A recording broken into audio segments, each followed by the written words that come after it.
지난 7월 정부가 기후대응댐 14곳 중 두 번째로 규모가 큰 댐을 청양 지천 일대에 짓겠다고 발표한 뒤 찬반 논란이 커지고 있지요. 대전 MBC는 표면적인 찬반 갈등을 넘어서 그 이면에 어떤 이슈들이 숨어 있는지 들여다봤습니다. 김태욱 기자입니다.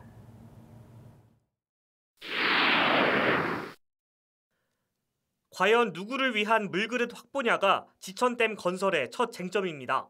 환경부는 주민설명회를 열고 청양군이 보령댐과 대청댐에서 생활공업용수의 60%를 의존하고 있다며 다목적 댐을 지어 5,900만 톤의 물그릇을 확보하고 연간 4천만 톤의 물을 자체 공급하겠다고 밝혔습니다. 하지만 인구 3만인 청양군의 생활공업 기반은 4천만 톤의 물을 필요로 할 만큼 규모가 크지 않습니다.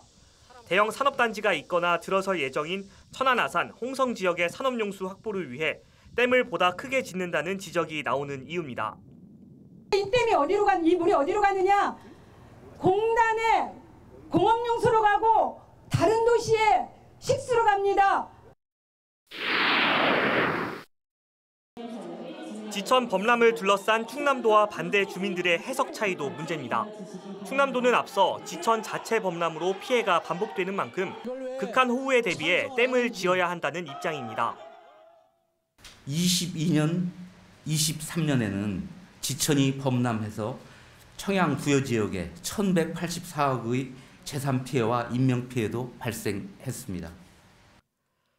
특히 지난해엔 200헥타르 넘는 농경지가 물에 잠긴 지천 제방 붕괴 사고가 범람 피해의 핵심이었는데 실제 제방이 무너진 곳은 청남면 대흥리 일대로 댐 후보지에서 하류 방향으로 9km 떨어져 있어 금강 본류와 더 가깝습니다.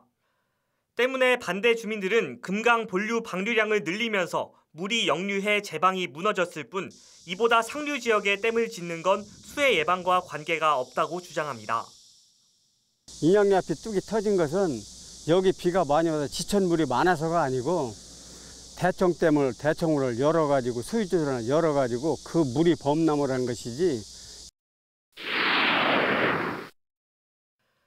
마지막 쟁점은 140여 가구인 수몰지역 주민들의 보상 문제입니다.